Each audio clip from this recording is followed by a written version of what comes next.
روایت کے اندر اور تاریخ میں لکھا ہے کہ ایک جوان آدمی دوڑتا ہوا آتا اور آ کر ایک پتہ دیتا اور کہتا ہے کہ رات کو میرے گھر پر آپ کو دعوت ہے، آپ میرے گھر پر آ جائیں۔ لیکن وہ جوان بہت اصرار کرتا ہے تو کہتے ہیں ٹھیک ہے میں تیری دعوت پر پہنچ جاؤں گا۔ اللہ پر بھروسہ کر کے علامہ یافی رحمت اللہ علیہ رات کا وقت ہوتا وہ پتہ تلاش کرتے ہوئے اس جوان کے گھر میں داخل ہوتے۔ جیسے گھر میں داخل ہوتے دیکھتے ہیں غلاموں کی ایک بڑی جماعت ہے اور عالی شان دسترخوان بچھایا گیا ہے اور لوگ ان کی آؤ بھگت کرتے ہیں اور قسمہ قسمی کے کھانے رکھے ہوئے۔ اب علامہ یافی اللہ والے تھے، جتنا کھانا ہوتا تھوڑا بہت کھا لیتے، اس کے بعد اپنے ہاتھ کو دھو لیتے۔ وہ جوان ان کے پاس آتا اور کہتا آپ کھانے سے فارغ ہو گئے تو مجھے آپ کو صرف ایک بات بتانی ہے۔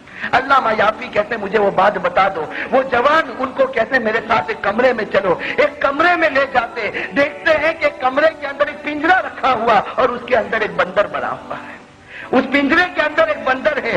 میں آپ کو ایک چھوٹا سا واقعہ بتاؤں صحابی کے متعلق اور حضرت ابو بکر اور حضرت عمر کے متعلق، جس سے معلوم ہوگا کہ صحابہ کرام کا مرتبہ خدا کے یہاں کتنا اونچا ہے۔ ایک بہت بڑے اللہ والے گزرے ہیں جن کا نام ہے علامہ یافعی یمنی رحمت اللہ علیہ۔ ان کے بارے میں لکھا ہے کہ یہ ہر سال حج کے لیے جایا کرتے تھے اور ان کی ایک عادت تھی، جب یہ حج کے لیے جاتے تھے اور اپنے حج کے تمام ارکان سے فارغ ہو جاتے اور اس کے بعد جب مدینہ منورہ پہنچتے تھے تو سرکار دو عالم صلی اللہ علیہ وسلم کی قبر کے پاس چلے جاتے اور اللہ کے رسول صلی اللہ علیہ وسلم کی قبر کے سامنے جا کر جو کچھ بھی ان کو درود اور سلام بھیجنا ہوتا یہ اللہ کے رسول کی قبر کے اوپر بھیجتے۔ اور ان کی ایک عادت تھی کہ ساتھ میں کچھ اشعار لے کر جاتے تھے جس میں حضرت ابو بکر کی تعریف ہوتی، جس میں حضرت عمر کی تعریف ہوتی۔ جب اللہ کے رسول پر درود و سلام بھیج دیتے، جو دعائیں کرنی ہوتی وہ دعائیں کر لیتے، اس کے بعد ان اشعار کو نکالتے اور حضرت ابو بکر کے بارے میں تعریفی اشعار پڑھتے، حضرت عمر کے بارے میں تعریفی اشعار پڑھتے۔ تاریخ میں علامہ یافعی رحمت اللہ علیہ کے بارے میں لکھا ہے کہ ایک مرتبہ جب انہوں نے اشعار پڑھنا شروع کیا، اب حضرت ابو بکر کی تعریف کے اوپر کچھ اشعار پڑھے، ان کی قربانیاں جو اسلام کے واسطے، اس کے بارے میں کچھ اشعار پڑھے، حضرت عمر کی تعریف میں کچھ اشعار پڑھے، بہت سے لوگ جمع ہو گئے۔ اب وہ وقت ہی ایسا تھا علامہ یافعی بھی رو رہے تھے اور جو لوگ ان کے ساتھ میں تھے وہ بھی رونا شروع کر دیا۔ تاریخ کے اندر لکھا ہے ایک آدمی وہاں ایسا موجود تھا جس کے دل میں ابو بکر اور عمر کی دشمنی تھی، جس کے دل میں ابو بکر اور عمر کی عداوت تھی۔ اس نے جب دیکھا کہ یہ کون سا عالم ہے جو ایسے اشعار پڑھتا ہے کہ ابو بکر کی تعریف کرتا ہے تو یہ بھی روتا ہے، اس کے ساتھ میں قریب کھڑے ہونے والے بھی روتے ہیں، بس اس کے دل میں تو ابو بکر اور عمر کی عداوت تھی، دشمنی تھی۔ اس نے یہ کیا کہ جب وہ اشعار سے فارغ ہو گئے تو علامہ یافعی کے پاس گیا اور جا کر اپنا پتہ بتایا اور کہا رات کو میرے گھر پر آنا، میں تمہارے لیے کھانے کا انتظام کر دوں گا۔ اب علامہ یافی رحمت اللہ علیہ نے سوچا کہ کسی مسلمان بھائی کی دعوت کو قبول کر لینا چاہیے۔ انہوں نے قبول کر لیا، اس کا پتہ رکھ لیا۔ اب یہ آدمی، اس کے دل میں تو ابو بکر کی دشمنی تھی، عمر کی عداوت تھی، یہ اپنے گھر میں جاتا ہے اور اپنے غلام کو جا کر سکھاتا ہے کہ دیکھ رات کو جو مہمان میرے یہاں پر آئے گا وہ کھانا کھانے کے ارادے سے آئے گا، لیکن تم یہ کام کرنا، اپنے 2-3 غلاموں کو کہتا اس کو پکڑ لینا، اس کی زبان کو باہر نکال کر کاٹ دینا، اس لیے کہ وہ اس زبان سے ابو بکر اور عمر کی تعریف کرتا اور مجھے ابو بکر اور عمر پسند نہیں ہے۔ اب غلام اپنے مالک کی بات کو مان لیتے۔ رات کا وقت ہوتا، علامہ یافعی یمنی رحمت اللہ علیہ وہ آگے بڑھتے اور وہ اس مالک کے گھر پر جاتے۔ جب اس مالک کے گھر کے اندر داخل ہوتے، پہلے سے ان کا پروگرام بنا ہوا، پہلے سے پلاننگ ہوئی۔ اب جیسے ہی اندر داخل ہوتے غلام ان کو پکڑتے، ان کی زبان کو باہر نکالتے اور زبان کو کاٹ دیتے۔ جب زبان ان کی کاٹ دی جاتی ہے تو ان کے ہاتھ میں مالک وہ زبان دیتا اور کہتا ہے تو ابو بکر اور عمر کی تعریف کرتا تھا، جا ان کو کہہ دے وہ تیری زبان کو چھوڑ دیں گے۔ اب علامہ یافی یمنی رحمت اللہ علیہ کے بارے میں زبان کٹی ہوئی، منہ سے خون نکلنا، اسی حال میں گھر سے نکلتے۔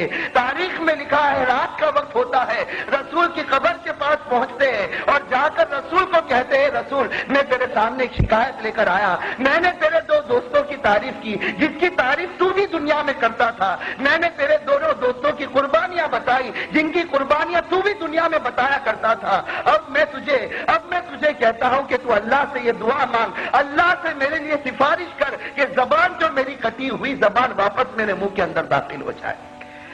لکھا ہے کتاب کے اندر کہ علامہ یافی رحمت اللہ علیہ دعا مانگتے مانگتے وہی نیند آتی ہے، سو جاتے ہیں، صبح کی اذان ہوتی ہے، کان میں آواز آتی ہے تو بیدار ہوتے ہیں، دیکھتے ہیں کہ زبان ان کے اندر موجود آتی ہے، دیکھتے ہیں کہ زبان ان کے اندر موجود ہے۔ تاریخ میں لکھا ہے کہ بس وہ تو اللہ کے رسول کا شکریہ ادا کرتے، خدا کے سامنے ہاتھ اٹھاتے اور چلے جاتے۔ جب دوسرا سال ہوتا ہے اسی طریقے سے آتے ہیں اور اسی طرح اللہ کے رسول کی قبر کے سامنے درود و سلام پڑھتے اور اس کے بعد ابو بکر کے بارے میں جو اشعار ہوتے، اب تو عجیب و غریب اشعار ہوتے، پورے وہاں کھڑے ہونے والے لوگوں کے دل کپا دیتے۔ ابو بکر کے متعلق اشعار پڑھتے، عمر فاروق کے متعلق اشعار پڑھتے۔ روایت کے اندر اور تاریخ میں لکھا ہے کہ ایک جوان آدمی دوڑتا ہوا آتا اور آ کر ایک پتہ دیتا اور کہتا ہے کہ رات کو میرے گھر پر آپ کو دعوت ہے، آپ میرے گھر پر آ جائیے۔ علامہ یافی کے بارے میں لکھا جب وہ جوان لڑکا آ کر پتہ دیتا ہے ان کو فوراً خیال آتا ہے کہ گزشتہ سال بھی ایسا ہی ہوا تھا، ایک پتہ میرے ہاتھ میں آیا تھا، میں گیا تھا، میری زبان کاٹ دی گئی تھی، تو تھوڑا ہچکچاتے، لیکن وہ جوان بہت اصرار کرتا ہے تو کہتے ٹھیک ہے میں تیری دعوت پر پہنچ جاؤں گا۔ اللہ پر بھروسہ کر کے علامہ یافی رحمت اللہ علیہ رات کا وقت ہوتا وہ پتہ تلاش کرتے ہوئے اس جوان کے گھر میں داخل ہوتے۔ جیسے گھر میں داخل ہوتے دیکھتے ہیں غلاموں کی ایک بڑی جماعت ہے اور عالی شان دسترخوان بچھایا گیا ہے اور لوگ ان کی آؤ بھگت کرتے ہیں اور قسمہ قسمی کے کھانے رکھے ہوئے۔ اب علامہ یافی اللہ والے تھے، جتنا کھانا ہوتا تھوڑا بہت کھا لیتے، اس کے بعد اپنے ہاتھ کو دھو لیتے۔ وہ جوان ان کے پاس آتا اور کہتا آپ کھانے سے فارغ ہو گئے تو مجھے آپ کو صرف ایک بات بتانی ہے۔ علامہ یافی کہتے مجھے وہ بات بتا دو۔ وہ جوان ان کو کہتے میرے ساتھ ایک کمرے میں چلو۔ ایک کمرے میں لے جاتے، دیکھتے ہیں کہ کمرے کے اندر ایک پنجرا رکھا ہوا اور اس کے اندر ایک بندر بنا ہوا ہے، اس پنجرے کے اندر ایک بندر ہے۔ علامہ یافی پوچھتے ہیں کہ تم نے اس بندر کو پنجرے کے اندر کیوں پالا ہے؟ تو وہ کہنے لگتا کہ یہ بندر نہیں، یہ حقیقت میں میرا وہ باپ ہے جو گزشتہ سال تمہاری زبان کو کاٹ دیا تھا۔ اللہ نے چونکہ ابو بکر کی مخالفت کیا، عمر کی مخالفت کیا، اللہ نے کہا تو میرے نبی کے دوستوں کی مخالفت کرتا تو تجھے انسان بن کر اس دنیا میں رہنے کا حق ہی نہیں ہے۔ میرے بھائیو سوچو، علامہ یافی رحمت اللہ علیہ کی اس واقعے کو نقل کیا ہے شاہ وسیع اللہ رحمت اللہ علیہ نے، اور اس کے بعد بڑی عجیب و غریب بات لکھی ہے کہ جس نے ابو بکر کی توہین کر دی، جس نے عمر کی توہین کر دی، خدا نے اس کو کہہ دیا تو انسان بن کر اس دھرتی پر نہیں رہ سکتا، تجھے بندر کی شکل میں رہنا پڑے گا۔ جو خلیفہ رسول کی توہین کرتا وہ انسان نہیں بن سکتا، تو سوچو جو رسول کی توہین کرے گا اس کا کیا انجام ہوگا۔ اور میرے بھائیوں، آج اللہ کے رسول صلی اللہ علیہ وسلم کی جو شریعت ہمارے سامنے ہے، ہم اس کی کوشش کریں کہ ہمارے ہاتھوں سے نبی کی شریعت کی توہین نہ ہونے پاوے۔ میرے بھائیوں، نبی کی شریعت کی توہین ہم سے نہ ہونے پاوے۔ ہم شریعت کو ایسے مضبوطی کے ساتھ تھامیں کہ کوئی آدمی ہمارے اسلام کی مذاق اڑا نہ سکے، کوئی ہمارے سامنے اسلام کے خلاف آواز اٹھا نہ سکے۔ میرے بھائیوں، اس کے لیے ضروری ہے کہ ہم اسلام کے واسطے اپنے آپ کو تیار کریں، اپنے مال کے اعتبار سے تیار کریں، اپنی جان کے اعتبار سے تیار کریں۔ آپ نے سنا ہوگا کہ صحابہ کرام کو بہت اونچا مرتبہ ملا۔ حسن بصری رحمت اللہ علیہ سے کسی نے پوچھا کہ صحابہ کرام کو اتنا اونچا مرتبہ کیوں ملا؟ حسن بصری نے بڑا پیارا جواب، صحابہ کو اتنا اونچا مرتبہ اس لیے ملا لِأَنَّهُمْ يَرَوْنَ فِي أَنفُسِهِمْ وَلَا يَرَوْنَ فِي غَيْرِهِمْ۔ صحابہ کو اونچا مرتبہ اس لیے ملا کہ اپنے گناہوں کی فکر میں رہا کرتے اور سامنے والا گناہ کرتا تو اس کے گناہ کو چھپا دیا کرتے تھے۔ صحابہ کرام کا حال یہ تھا، اپنے گناہ کی فکر میں رہتے، اور کوئی مسلمان بھائی گناہ کر لیتا، معلوم ہو جاتا، اس کے گناہ پر پردہ ڈالتے۔ یہ صحابہ کرام کی جو جماعت تھی، یہ اللہ تبارک و تعالیٰ کی بڑی پسندیدہ جماعت تھی۔ صحابہ کرام سب کے سب خدا کے بخشے بخشائے بندے ہیں۔ ان کے بارے میں خود اللہ تبارک و تعالیٰ نے اپنے کلام پاک میں فرمایا رضی اللہ عنہم ورضوا عنہ، کہ اللہ ان سارے صحابہ سے راضی ہے اور یہ سارے صحابہ اپنے پروردگار سے راضی ہے۔ اور ایک تفسیر کے مطابق قرآن کریم کی یہ آیت صحابہ کرام کی شان میں نازل ہوئی، جس میں اللہ تبارک و تعالیٰ نے فرمایا اولئک علیہم صلوات من ربہم ورحمہ، کہ صحابہ کرام کی جماعت وہ ہے کہ یہ اگرچہ اپنی قبر میں سو رہے لیکن اللہ کی طرف سے ان کے اوپر رحمتیں اور مغفرتیں برابر اترتی رہتی ہیں۔ وَأُولَٰئِكَ هُمُ الْمُهْتَدُونَ، اور صحابہ کرام کی یہ جماعت ہے جن کو خدا کی طرف سے ہدایت نصیب ہو چکی ہے۔ آپ کو ایک بات بتاؤں، بہت اچھی بات، کرنے دھرنے والا کون؟ ایک صحابی جوان، بولو ایک صحابی جن کا نام ہے حضرت مالک، نام یاد رکھنا، کیا نام ہے؟ حضرت مالک۔ ہمارے یہاں بھی کبھی کبھی یہ نام رکھ لیتے ہیں، حضرت مالک نام ہے، اور جوان صحابی ہے۔ یہ احد کے میدان میں گئے، بولو یہ احد کے میدان میں گئے، احد کے میدان میں گئے اور شہید ہو گئے، بولو انا للہ، اللہ کو پیارے ہو گئے، اللہ کو پیارے ہو گئے، شہید ہو گئے، انا للہ و انا الیہ راجعون، شہید بھی ہو گئے۔ اور میرے دوستو، ہمارے نبی پاک صلی اللہ علیہ وسلم نے خود ان کے جنازے کی نماز پڑھائی۔ بھائی ہمارے آقا صلی اللہ علیہ وسلم نے ان کے جنازے کی نماز پڑھائی۔ اچھا، صرف ہمارے نبی نے جنازے کی نماز نہیں پڑھائی، بلکہ ہمارے نبی نے اپنے ہاتھوں سے ان کو مبارک قبر میں دفن کیا۔ اللہ اکبر میرے دوستو، کیا نصیبہ ہوگا وہ حضرت مالک کا کہ شہید ہوئے اللہ کے راستے میں، اور ہمارے آقا تاجدار مدینہ نے تو جنازے کی نماز پڑھائی، اور جنازے کی نماز پڑھانے کے بعد ہمارے نبی نے اپنے ہاتھوں سے ان کو قبر میں رکھا۔ بتاؤ نصیبہ ہوگا کہ نہیں ہوگا؟ اور جس کو ہمارے نبی کی نماز مل گئی، بولو نا کامیاب ہو گیا کہ نہیں ہو گیا؟ یہ 11ویں پارے میں لکھا ہے، قرآن میں 11ویں پارے میں لکھا ہے کہ محبوب تمہاری نماز مل جائے، قبر کو باغ بنا دیا۔ بولو قبر کو، اللہ تعالیٰ نے فرمایا ان صلاتک سکن لہم، 11ویں پارے میں ان صلاتک سکن لہم واللہ سمیع علیم۔ اللہ تبارک و تعالیٰ فرماتے میرے محبوب آپ کی نماز نصیب ہو جائے تو میں نے کون سے صحابی کا نام لیا؟ احد میدان میں جوان بالکل جوان، بولو کیا ہو گئے؟ شہید ہو گئے۔ اللہ کے رسول پاک صلی اللہ علیہ وسلم نے جنازے کی نماز پڑھائی، اور اللہ کے رسول پاک صلی اللہ علیہ وسلم نے اپنے مبارک ہاتھوں سے تو قبر میں رکھا، خیر ہو گیا، معاملہ ختم، بولو معاملہ ختم۔ اب سارے صحابہ واپس آ رہے، بولو سارے صحابہ۔ اب یہ جو ہے نا حضرت مالک، وہ شہید ہو گئے، جو حضرت مالک شہید ہو گئے، ان کی بوڑھی ماں تو ماں ہوتی ہے، ماں کی ممتا سے بڑھ کے کیا چیز ہوگی؟ ارے ان کی ماں راستے میں کھڑی ہے اور وہ انتظار کرتی ہے کہ میرا بیٹا آئے گا، میرا بیٹا، اس لیے کہ اکلوتا بیٹا، بیٹے کا نام مالک، بولو بیٹے کا نام مالک، اور اکلوتا بیٹا، ماں کھڑی ہے، بیچاری بوڑھی ماں لکڑی کا سہارا لے کر کھڑی ہے، اور ہر آنے والے کو پوچھتی ہے اینا ابنی مالک، میرا بیٹا مالک کا ہے، میرا بیٹا۔ اور وہ بوڑھی اماں ایسا دیوار کا ٹیک لگا کے ایسا رو کے پوچھتی ہے کہ ہر صحابی گھبراتا کہ اگر میں نے کہہ دیا کہ تیرا بیٹے کا انتقال ہو گیا تو کہیں یہ بوڑھی اماں کی جان نہ چلی جائے، میں بوڑھی اماں کو جان نہ چلی جائے۔ اب سننا میرے دوستوں، سننے جیسی بات، بڑی پیاری بات ہے۔ وہ بوڑھی اماں وہاں بولو ساتھ میں بوڑھی اماں کھڑی ہے، لکڑی کا ٹیک لگا کر کھڑی ہے کہ ابھی میرا بیٹا آئے گا، لیکن بتاؤ بھائی بیٹا آئے گا؟ ارے بولو نا ساتھ میں، بولو نا بیٹا آئے گا؟ بیٹا تو شہید ہو گیا، اللہ کے رسول نے جنازے کی نماز پڑھائی اور اللہ کے رسول نے اپنے مبارک ہاتھوں سے قبر میں رکھا، ارے وہ بیٹا کیسا آئے گا؟ لیکن وہ بوڑھی اماں دیوار کا ٹیک لگا کے رو رہی، آئی نا ابنی، میرا بیٹا کہاں؟ اب وہ صحابہ کرام آ رہے، اب جب وہ بوڑھی اماں کی نظر پڑی کہ اللہ کے رسول آ رہے، کہو سبحان اللہ، کون آ رہے؟ اللہ کے رسول پاک صلی اللہ علیہ وسلم آ رہے، اور بیچاری بوڑھی اماں کرے تو کیا کرے، وہ لکڑی کا سہارا لیا، دیکھو بوڑھی اماں نے لکڑی کا سہارا لیا، اور دھیرے دھیرے وہ بوڑھی اماں لکڑی لے کر اللہ کے رسول پاک صلی اللہ علیہ وسلم کے پاس گئی، اور جا کر کہا اللہ کے رسول آئی نا ابنی، کہا اللہ کے رسول میرا بیٹا کہاں ہے؟ مالک، میرا اکلوتا بیٹا۔ اور وہ بوڑھی اماں نے اتنی بڑی داستان سنا دی، کہا اللہ کے رسول میرا بیٹا مالک کہاں ہے؟ ارے وہ رات کو مجھے کھانا کھلاتا تھا، ارے میں تو بوڑھی ماں، وہ مجھے پانی بھر کے لا کے پلاتا تھا، ارے وہ رات کو میرے سر میں تیل رکھتا تھا، ارے وہ میرا بیٹا میری بہت خدمت کرتا تھا۔ اور وہ بوڑھی اماں نے روتے کہا اللہ کے رسول میرا کوئی سہارا نہیں، میرا ایک ہی اکلوتا بیٹا ہے اور وہ نظر نہیں آتا، اور وہی مجھے کھلاوے پلاوے پہناوے، وہی کماوے، اللہ کے رسول میرا اکلوتا بیٹا کہاں چلا گیا؟ اب ہمارے نبی کو تو معلوم ہے کہ بیٹا شہید ہو گیا، یہ بھی معلوم ہے کہ ہم نے تو جنازے کی نماز پڑھائی، ہمارے نبی کو یہ بھی معلوم کہ ہم نے تو قبر میں اتارا، لیکن ہمارے آقا صلی اللہ علیہ وسلم نے دیکھا کہ وہ بوڑھی اماں تڑپ رہی ہے اور بے چین ہے، بے قرار ہے، جیسے کوئی مچھلی بغیر پانی کے تڑپتی ہے، ویسے وہ بوڑھی اماں ادھر سے ادھر تڑپ کر کہتی ہے اللہ کے رسول میرا اکلوتا بیٹا ہے، ایک ہی بیٹا، اللہ کے رسول میرے بیٹے کا کیا ہوا؟ ہمارے آقا صلی اللہ علیہ وسلم نے کوئی جواب نہیں دیا۔ کیا جواب دیا؟ ہمارے نبی نے فرمایا وہ پیچھے ابو بکر آ رہے، پیچھے کون آ رہے؟ ان کو پوچھ لو۔ یہ کہہ کر ہمارے آقا صلی اللہ علیہ وسلم وہاں سے بولو ہمارے آقا صلی اللہ علیہ وسلم چلے۔ اب وہ بوڑھی اماں انتظار کرتی کون آئے گا؟ حضرت ابو بکر صدیق آئیں گے. اب وہ بوڑھی اماں ایسے ہی کھڑی دیوار سے ٹیک لگا کے کھڑی اور روئے جا رہی ہو, معلوم نہیں کب سے بیچاری بوڑھی ماں رو رہی ہے. اور ماں کا رونا بھی بڑا عجیب رونا ہوتا ہے. بولو ماں کا رونا بڑا عجیب رونا ہو رہا. ہم بچے جوان ہو جاتے ہیں نا, پھر ماں کچھ نہیں, ہمارے نزدیک ماں کچھ نہیں.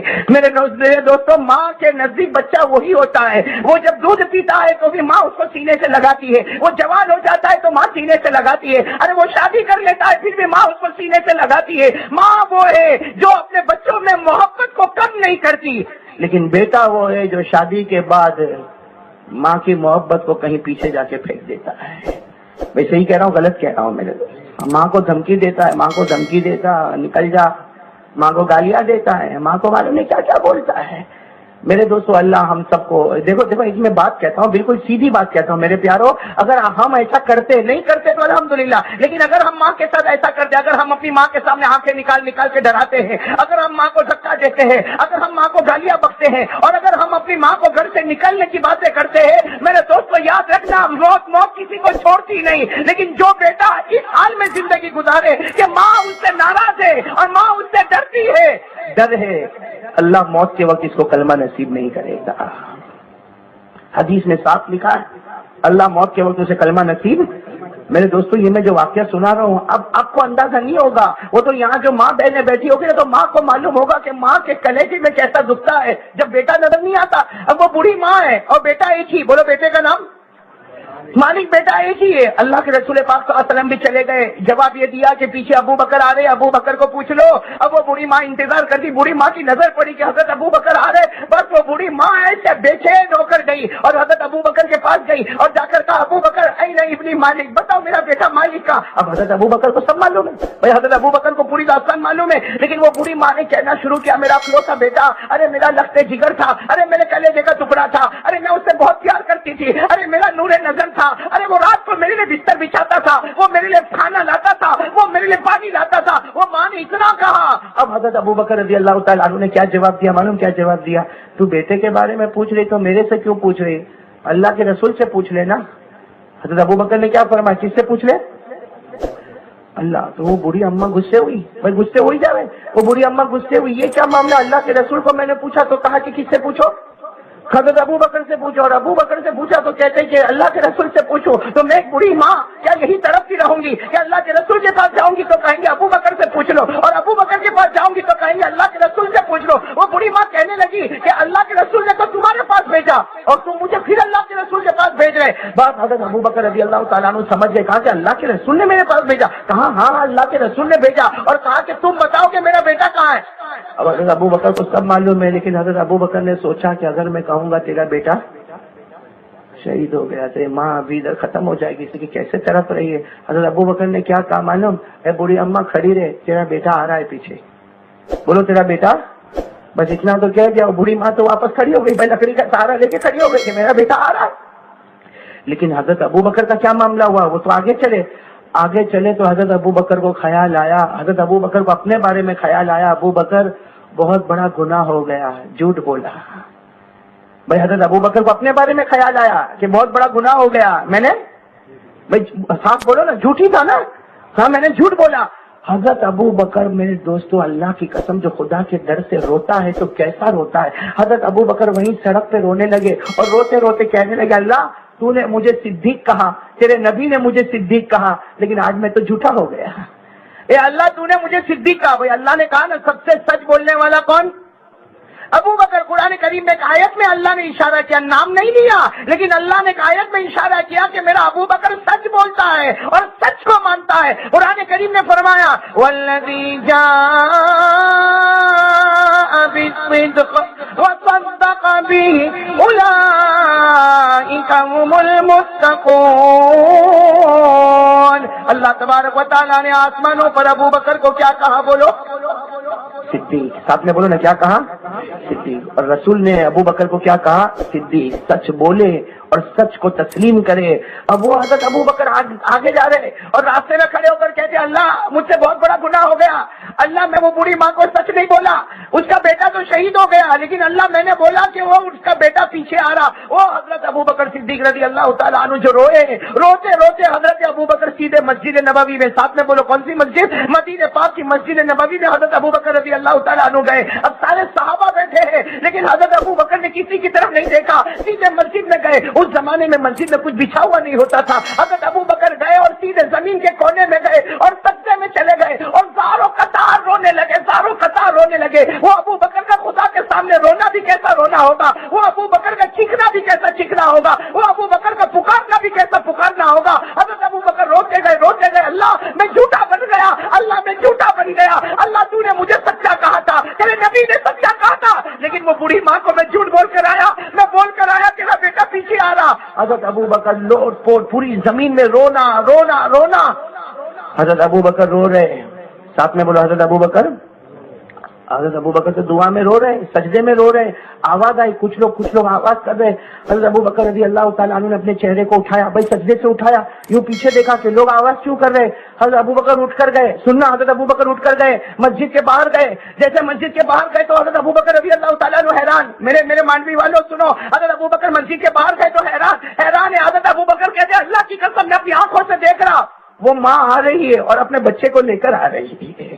بھائی وہ ماں آ رہی ہے, وہ لکڑی کا سہارا لے کر ماں آ رہی اور اپنے بیٹے مالک کو لے کر آ رہی. حضرت ابو بکر رضی اللہ تعالیٰ عنہ کہتے میں نے دیکھا وہی بڑی ماں ہے اور وہی اس کا بیٹا ہے, اور سارے صحابہ آپس میں کہہ رہے کہ یہ تو شہید ہو گیا تھا, ارے حضرت مالک تو شہید ہو گئے تھے, یہ واپس کیسے آ رہے. میرے دوستو, اگر میری طرح کوئی ہوتا تو وہی مسجد کے دروازے پر بولتا, اور میں دعا کرتا تھا نا, اس لیے ایسا ہوا. حضرت ابو بکر نے یہ نہیں کہا. حضرت ابو بکر نے کیا کیا, جب سب نے کہا نا کہ مالک آپ کیسے گئے, یہ تو شہید ہو گئے تھے, حدیث پاک میں لکھا حضرت ابو بکر پھر گئے, اسی کونے میں گئے اور سجدہ کیا اور اللہ کے سامنے رو رو کر کہا کہ اللہ مجھے یہ تو معلوم تھا, اللہ مجھے یہ تو معلوم تھا کہ تو میری سچائی کو ثابت کرے گا, لیکن اللہ مجھے یہ نہیں معلوم تھا کہ آج ابو بکر کے واسطے تو کسی مردے کو واپس زندہ کر دے گا. اللہ یہ نہیں معلوم تھا کہ ابو بکر کا تو ایسا لحاظ رکھے گا, ایسی لاج رکھے گا کہ ایک مردے کو تو زندہ کرے گا. حضرت ابو بکر رو رہے, سننا, حضرت ابو بکر پھر مسجد میں رو رہے. غیب سے اللہ کی آواز آئی, بولو غیب سے کس کی آواز آئی, کس کی آواز, اللہ کی آواز سے کیا آواز ہوگی, اللہ کی آواز آئی, یا ابا بکر ان فراست, اللہ کی آواز ہے, ابو بکر سر اٹھاؤ اور سنو, تم نہیں, صرف تم نہیں, قیامت تک آنے والا میرا کوئی بھی بندہ اس طرح مانگے گا جس طرح ابو بکر تم نے مانگا ہے. ہم مردے کو زندہ کیا, ہر ناممکن کو ہم ممکن بنا دیں گے. میرے پیاروں, کاش یہ مانگنا ہم کو نصیب ہوا ہوتا. آج میرے کو تو 500 روپے کی ضرورت پڑی, 500, اونلی 500 روپیز. مانڈوی میں 500 روپے کی ضرورت پڑی. میں گیا ان کے پاس, بھائی میرے کو 500 روپیہ دے دینا. کہا نہیں میرے پاس نہیں. اشرف بھائی تم دے دو نا. کہا میرے پاس بھی نہیں. ارے بھائی فلاں بھائی میرے کو دے دینا. نہیں, گھر میں آ کے کیا بولوں گا معلوم, بیوی کو کیا بولوں گا, ارے مانڈوی میں سب کنجوس پیدا ہوئے ہیں, ارے ان کے پاس گیا تو نہیں دیتا, اس کے پاس گیا تو نہیں دیتا, اس کے پاس گیا تو نہیں دیتا. یہ کہاں اپن مانوی میں آئے کہ یا تو کوئی دینے کو تیار. میرے دوستوں, اس وقت اللہ تبارک و تعالیٰ آسمان پر کہتا ہوگا, میرے بندے تو نے مخلوق سے مانگا لیکن تو نے وضو کر کے 2 رکعت پڑھ کے مجھ سے مانگا. بات آتی ہے فرش پر, اللہ اٹھاتا ہے عرش پر. بلکہ اللہ کہتا میرا نبی کہہ دے, اللہ کہتا میرا نبی کہہ دے, تو کہتا جائے گا, بات تیری ہوگی, زبان تیری ہوگی, لیکن کلام تو اللہ کا ہوگا. کلام کس کا ہوگا؟ اب سننا بھائی, میں ذرا جلدی بتاؤں. دیکھو ایک مرتبہ ایسا ہوا, حضرت فاطمہ رضی اللہ تعالیٰ عنہ اور حضرت علی رضی اللہ تعالیٰ عنہ. بھائی سننا, حضرت علی رضی اللہ تعالیٰ عنہ, حضرت فاطمہ رضی اللہ تعالیٰ عنہ دونوں گھر میں بیٹھے. علی بھی بھوکے ہیں اور فاطمہ بھی, علی بھی بے قرار اور بے چین ہے اور فاطمہ بھی بے چین اور بے قرار ہے. حضرت علی رضی اللہ تعالیٰ عنہ نے کیا فرمایا, ارے اپنی بیوی حضرت فاطمہ سے کہا کہ کب تک تو بھوکی رہے گی اور کب تک میں بھوکا رہوں گا, جا تیرے ابا کے پاس جا, تیرے ابا کے پاس کچھ کھانے کا ہو تو لے کر آ, یا کچھ غلہ لے کر آ, یا کوئی اناج لے کر آ, یا درہم دینار لے کر آ. اس سے کہ تیرے ابا کے پاس تو روزانہ بہت اللہ بھیجتا ہے, کچھ اگر تیرے ابا دے دیں گے تو ہمارے گھر کا کام بن جائے گا. حضرت علی رضی اللہ تعالیٰ عنہ نے کس کو کہا, حضرت فاطمہ رضی اللہ تعالیٰ عنہ نبی کی بیٹی اور بیچاری بہت بھوکی، وہ بھی چلی، کس کے پاس چلی؟ جناب نبی کریم صلی اللہ علیہ وسلم کے پاس چلی، سلام کیا اور سننا اپنے ابا کو جا کے صاف صاف کہا کہ میرا ابا میں نہیں آئی، مجھ کو کس نے بھیجا؟ علی نے۔ لیکن علی بھی بہت بھوکے ہیں، میں بھی بہت بھوکی ہوں، بے چین اور بے قرار ہے۔ اللہ کے رسول اگر آپ کے پاس کچھ ہو، اللہ کے رسول آپ کے پاس کچھ ہو، اپنی بیٹی کو دے دو، بیٹی کا جی بھی سنبھل جائے گا اور علی کا جی بھی سنبھل جائے گا۔ ہمارے نبی کی آنکھوں میں آنسو آئے، کہا اے فاطمہ کون سے ابا کے پاس مانگنے آئے جس ابا کے گھر میں 1 مہینے سے چولہا نہیں جلا ہے؟ کون سے ابا کے پاس مانگنے آئی جس باپ کے گھر میں 1 مہینے سے چولہا نہیں جلا؟ حضرت فاطمہ رضی اللہ تعالیٰ نے رو پڑی اور روتے روتے کہا میرا ابا مجھ کو معاف کرنا، مجھے نہیں معلوم تھا کہ آپ کے گھر میں 1 مہینے سے چولہا نہیں جلا۔ فاطمہ یہ کہہ کر جانے لگی، ہمارے نبی صلی اللہ علیہ وسلم نے کہا اے فاطمہ کو بلاؤ۔ تھوڑی دیر کے بعد فاطمہ آئی، ہمارے نبی کے چہرے پر مسکراہٹ تھی، فاطمہ رو رہی تھی۔ فاطمہ نے پوچھا ابا آپ کس لیے ہنس رہے؟ جناب نبی کریم صلی اللہ علیہ وسلم نے کہا بیٹی فاطمہ میں نے تجھے خالی ہاتھ بھیجا، اللہ نے تیرا دامن بھر دیا۔ ارے کہو نا سبحان اللہ۔ فاطمہ حیران ہو گئی، اللہ نے کچھ بھیجا؟ کہا ہاں، اللہ نے قسم کھائی۔ سننا ہمارے نبی نے کہا اللہ نے قسم کھائی اور 5 جملے حضرت جبرائیل کو دیے۔ کتنے جملے؟ 5 جملے جبرائیل کو دیے۔ پھر جبرائیل نے قسم کھائی اور 5 جملے مجھ کو دیے، یعنی جناب نبی کریم اللہ کے رسول صلی اللہ علیہ وسلم نے فرمایا میں قسم کھاتا ہوں اور یہ 5 جملے میں تجھ کو دیتا ہوں۔ حضرت فاطمہ نے کہا کون سے 5 جملے؟ تو ہمارے نبی صلی اللہ علیہ وسلم نے وہ 5 جملے پڑھ کر بتا دیے جو کس نے دیے تھے؟ اللہ نے قسم کھا کے کس کو دیے؟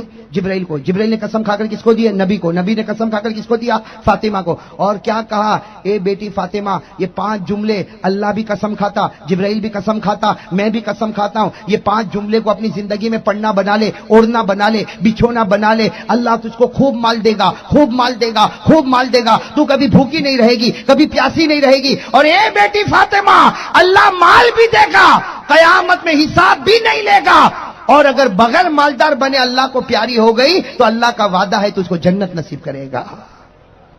اور یہ اللہ نے قسم کھا کر کہا، جبرائیل نے قسم کھا کر کہا، نبی نے قسم کھا کر کس کو دیا؟ فاطمہ کو۔ تو میں بھی کہتا ہوں میرے دوستو یہ 5 جملے اگر ہم کو یاد ہو جاوے تو، ارے بھائی سمجھ میں آ رہی؟ اللہ کے رسول صلی اللہ علیہ وسلم نے 5 جملے کس کو دے دیے؟ ارے زور سے کہو نے کس کو دیے؟ فاطمہ لے کر چلی۔ وہاں گھر پہ کون انتظار کر رہے؟ آپ حضرت علی انتظار کر رہے۔ حضرت علی سوچ رہے ابھی کھانا آئے گا۔ حضرت علی رضی اللہ تعالیٰ عنہ بے چین اور بے قرار۔ اتنے میں حضرت فاطمہ رضی اللہ تعالیٰ عنہ آئی تو حضرت علی نے کہا کچھ لے کر آئی؟ حضرت فاطمہ نے کہا کہ وہ چیز لے کر آئی، علی تو نے کہا تھا روٹی لے کر آنا 1 مہینے چلتی، تو نے کہا پیسے لے کر آنا 2 مہینے چلتے، میرے ابا اور میرے نبی نے وہ چیز دی ہے جو قیامت تک چلتی رہے گی۔ تو علی حیران ہو گئے کیا ملا؟ تو فاطمہ نے وہ 5 جملے سنا دیے اور پوری بات سنا دی۔ اللہ نے قسم کھائی، جبرائیل نے قسم کھائی، نبی نے قسم کھائی اور یہ 5 جملے دیے۔ اللہ خوب پیسہ دے گا، بھوک بھی نہیں، پیاس بھی نہیں، اور اللہ قیامت میں حساب بھی نہیں لے گا، اور اگر اللہ نہیں دے گا تو بغیر حساب کتاب کے جنت میں لے جائے گا۔ میرے دوستو علی نے کتنی پیاری بات فرمائی۔ علی نے کہا اے فاطمہ کتنی پیاری بیوی ہے، دنیا لینے گئی تھی دین لے کر واپس آ گئی۔ اور حضرت علی نے کہا اے فاطمہ مان نہیں مان آج تیرا سب سے خوشی کا دن ہے۔ حضرت علی نے کہا مان نہیں مان فاطمہ تیرا خوشی۔ فاطمہ نے کہا کیوں؟ کہا جتنا خوشی کا دن ہے کہ تو 5 جملے لے کر آئی، ہم تو چلے جائیں گے لیکن یہ 5 جملے نبی کی امت میں چلتے رہیں گے، تیرے صدقے میں اللہ امت کے روزی کے دروازے کھلتا رہے گا، صدقہ تیرا ہوگا اور امت کے روزی کے دروازے۔ وہ 5 جملے لے کر آیا۔ دوں نہیں دوں؟ ابھی تک میرا دل کھٹکتا ہے دوں کہ نہیں دوں، اس لیے کہ کل کا دھوکہ کھایا ہوا ہوں۔ ارے دوں کہ نہیں دوں؟ کتنے جملے؟ وہ مولانا حبیب صاحب کے پاس یہاں رکھے ہوئے ڈبے میں، وہ تقسیم کریں گے انشاءاللہ۔ ہاں لیکن دوں یا نہیں دوں بتاؤ، آپ یاد کرو گے؟ 17 مئی کو سناؤں گے، لیکن میں نے تو ایک بات کہی ہے، ایک شرط پر میں نے دیا ہوں، پھر کہہ دو انشاءاللہ، زور سے کہو انشاءاللہ۔ کل کی فجر سے لے کر موت کی شام تک انشاءاللہ میری نماز قضا، زور سے اور زور سے اور زور سے اور زور سے۔ چلو میں کتنے جملے دے رہا ہوں؟ یہ جملے کس نے دیے؟ اللہ تبارک و تعالیٰ نے قسمیں کھا کر یہ 5 جملے حضرت جبرائیل کو عنایت فرمائے. حضرت جبرائیل نے قسمیں کھا کر یہ 5 جملے ہمارے نبی کو عطا فرمائے. ہمارے آقا محمد الرسول اللہ صلی اللہ علیہ وسلم نے قسم مبارک کھا کر بیٹی فاطمہ کو یہ 5 جملے دیے اور فرمایا بیٹی فاطمہ پڑھتی رہے, اللہ غیب سے تیری روٹی کا انتظام کرتا رہے گا, مالدار بناتا رہے گا, اگر مالدار نہیں بنائے گا تو بغیر حساب کتاب کے جنت میں لے جائے گا. حضرت علی نے فرمایا فاطمہ دنیا لینے کے لیے گئی تھی, دین لے کر آئی اور تیری زندگی کا سب سے پیارا دن ہے. فاطمہ تیرے صدقے میں امت کی روزی کے دروازے کھل گئے. اور یہ 5 جملے میں نے سورت میں دی. الحمدللہ سورت کے بھائیوں نے کہا ہم نے پڑھنا شروع کیا, بند دکان چلنے لگی. اور میں نے کہا چلے گی اس لیے کہ پہلے اپنی محنت سے چلاتا تھا, اب نبی کی محنت سے چلے گی. پہلے تیری دکان تھی, اب نبی کے نام پر ہو چکی ہے, تو بھائی چلے گی کہ نہیں چلے گی؟ تو کتنے جملے یاد کرنا, میں پڑھ کر بتا دوں بھائی, اور بہت آسان ہے, ابھی یاد ہو جائیں گے میرے دوستو. پہلا جملہ, ہاں ہمیشہ یہ 5 جملے پڑھتے رہو. پہلا جملہ یا اول الاولین, دوسرا یا آخر الاخرین, تیسرا یا ذا القوة المتین, چوتھا یا راحم المساکین, پانچواں یا ارحم الراحمین. کتنے جملے ہو گئے؟ ارے کتنے جملے ہو گئے؟ چلو میرے ساتھ میں پڑھو, ابھی یاد ہو جائیں گے انشاءاللہ. اللہ سب کی روزی کھول دے ہوئے کہو آمین. اللہ سب کو برکت دے ہوئے کہو آمین. اللہ بے حساب حلال روٹی دے ہوئے کہو. مالدار بننا کوئی گناہ تو؟ ارے کہو نا, مالدار بننا کوئی گناہ؟ لوگ کہتے ہیں کہ بھائی یہ مولوی صاحب اتنا مالدار کیسے ہو گیا؟ ارے بھائی ہو گیا تو تیرے پیٹ میں کیوں دکھ گیا؟ تیرے پاس تو نہیں آیا تھا نا. ارے مالدار ہو گیا تو اس میں کیا ہو گیا؟ ارے ہمارے نبی نے کہا امیر بھی جنت میں جائے گا, غریب بھی جنت میں جائے گا. سب سے زیادہ مالدار کون تھے صحابہ میں؟ حضرت عثمان. کون تھے حضرت عثمان کے بعد کس کا نمبر آتا ہے؟ حضرت عبد الرحمن. اگر میں آپ کو دونوں کے واقعے سناؤں تو دل کانپ جاوے. کون؟ حضرت عبد الرحمن ابن عوف. ارے تھے نا مالدار, ارے بڑے عجیب مالدار تھے. وہ کیسے مالدار بن گئے؟ ارے ایسے مالدار بن گئے, آئے تھے جناب نبی کریم صلی اللہ علیہ وسلم کے پاس مدینے میں, بالکل غریب کچھ بھی نہیں. مدینہ میں آئے, مکہ میں سب چھوڑ دیا, جناب نبی کریم صلی اللہ علیہ وسلم کے پاس مدینے میں آئے. ہمارے نبی نے کہا عبد الرحمن کیا ہے؟ کہا کچھ نہیں ہے. ارے کہا درہم ہوگا؟ کہا نہیں ہے. کہا دینار ہوگا؟ کہا نہیں ہے. ارے کہا پھوٹی کوڑی ہوگی؟ کہا نہیں ہے. عبد الرحمن رونے لگے, اللہ کے رسول سر کے بال سے لے کر پاؤں کے ناخن تک کچھ نہیں. نبی نے کہا ہے, عبد الرحمن نے کہا نہیں ہے. نبی نے کہا ہے, عبد الرحمن نے کہا نہیں ہے. عبد الرحمن نے کہا اللہ کے رسول کچھ بھی نہیں ہے. نبی نے کہا ہاں نہیں ہے, درہم نہیں ہے, دینار نہیں, لیکن تجھے معلوم نہیں سر کے بال سے لے کر پاؤں کے ناخن تک اللہ نے تیرے اندر ایمان بھر دیا ہے. ایمان تو ہے. عبد الرحمن ابن عوف نے کہا بے شک اللہ کے رسول ایمان تو ہے. تو ہمارے نبی نے کیا کہا؟ جا بازار جا, اللہ برکت دے گا.